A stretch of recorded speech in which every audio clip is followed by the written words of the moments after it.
I was stuck in an elevator with my new boss for 30 seconds. 30 seconds! And I said absolutely nothing. Complete silence.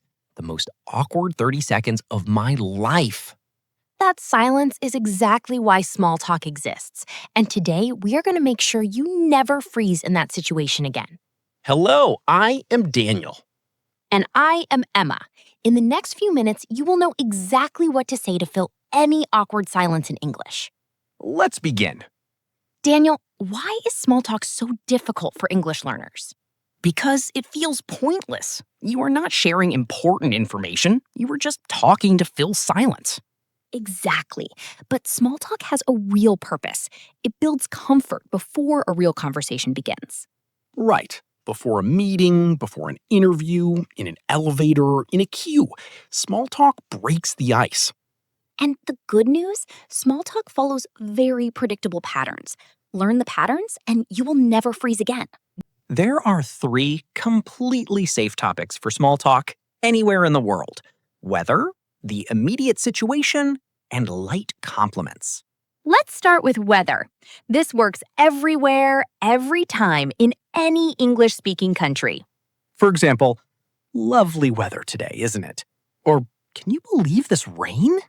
Simple, safe, and always understood. Nobody has ever been offended by a comment about the weather. It is the safest topic in the entire English language. Completely. Even native speakers rely on it constantly. The second topic is the immediate situation. Whatever is happening right now, around you both. For example, waiting for an elevator. This is taking a while, isn't it? Or in a queue at a shop. Busy today, isn't it? Or at an event. Great turnout tonight. Or waiting for a meeting to start. Are we still waiting for everyone? You are simply commenting on what is happening around you both. It shows you are present and friendly. The third topic is a light, appropriate compliment. For example, I love your bag. Or that is a great presentation you gave. Or your office has such a nice view. Keep it simple, genuine, and appropriate for the setting. Never comment on someone's body or personal appearance in a professional setting. Right. Stick to safe things: clothing, accessories, work achievements, or their environment. Weather, situation, compliment. 3 topics. Memorize them and you will never run out of things to say. Let's also add one more powerful option: asking about their weekend or their day. Did you have a good weekend? Is one of the most common small talk questions in English-speaking workplaces. Especially on a Monday morning. It is almost automatic. For example, did you have a good weekend? Anything nice? And on a Friday, people often say, "Any plans for the weekend?" These 2 questions alone can fill an entire elevator ride any day of the week. Now, how do you keep the conversation going after the first sentence? The secret is the follow-up question. Ask something short and easy to answer. For example, how is your day going? Or are you enjoying the event? These questions are open enough that the person can say a little more than just yes or no. And here is a very useful phrase for reacting naturally. Oh, really? Or that's interesting. These small reactions keep the conversation flowing without needing to say anything complicated. For example, I just got back from a trip to Spain. Oh, really? How was it? Simple reaction, simple follow-up question. That is the entire formula. Another useful reaction is no way, used when something is surprising. For example, I have been at this company for 10 years. No way. That is amazing. Or that makes sense. A great reaction when someone explains something. These small phrases are like fuel. They keep the conversation moving without any real effort. And remember, you do not need to say anything deep or clever. Small talk stays intentionally light. Just as important as starting, knowing how to end small talk politely. The easiest phrase is, "Well, it was great talking to you." Or, I should get going, but it was lovely to chat. Both are warm, polite, and clearly signal the conversation is ending. You could also say, anyway, I will let you get back to it. This works perfectly at work or in a queue. Or simply, have a great day. A very natural way to close any small talk exchange. These phrases let you exit any conversation smoothly without awkwardness on either side. The key is to sound warm, not abrupt. Always add a small positive comment before you leave. Okay, Daniel, tell us the full elevator story. So this was my second week at a new job. I got into the elevator and my new boss was already inside. Just the two of you. Just us. 30 seconds to the 5th floor. And my brain simply refused to produce a single word.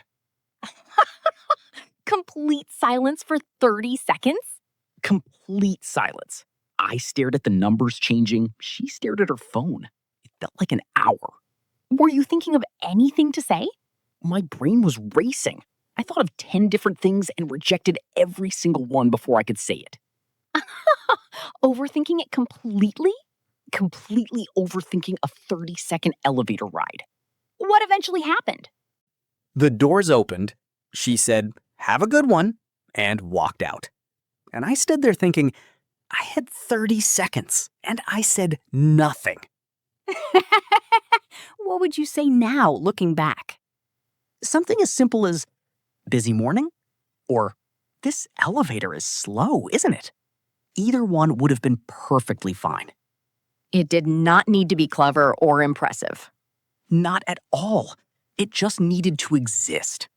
Any safe comment breaks the silence. Did that experience change how you approach small talk now? Completely. Now I have a mental list ready. Weather, situation, or a light comment. I never freeze anymore. That is such a practical takeaway. Preparation removes the fear. Exactly. You do not need to be naturally good at small talk. You just need 3 ready-made topics in your back pocket. Let's review everything we covered today. 3 safe topics: weather, the situation, light compliments, plus asking about their day or weekend. Keep it going with short follow-up questions and simple reactions like, "Oh, really?" or "No way." End it politely with, "It was great talking to you," or "I should get going." These simple tools work in elevators, queues, meetings, parties, literally anywhere. Practice one of these phrases today. Use it with someone, a neighbor, a colleague, anyone you see. Small talk feels awkward at first for everyone, in every language. The difference is having the right tools ready. If you want more everyday English lessons like this, subscribe. New episode every week. And next time you are stuck in an elevator, you will know exactly what to say. Unlike Daniel. Unlike me historically, but not anymore. Take care, everyone, and good luck with your next small talk conversation.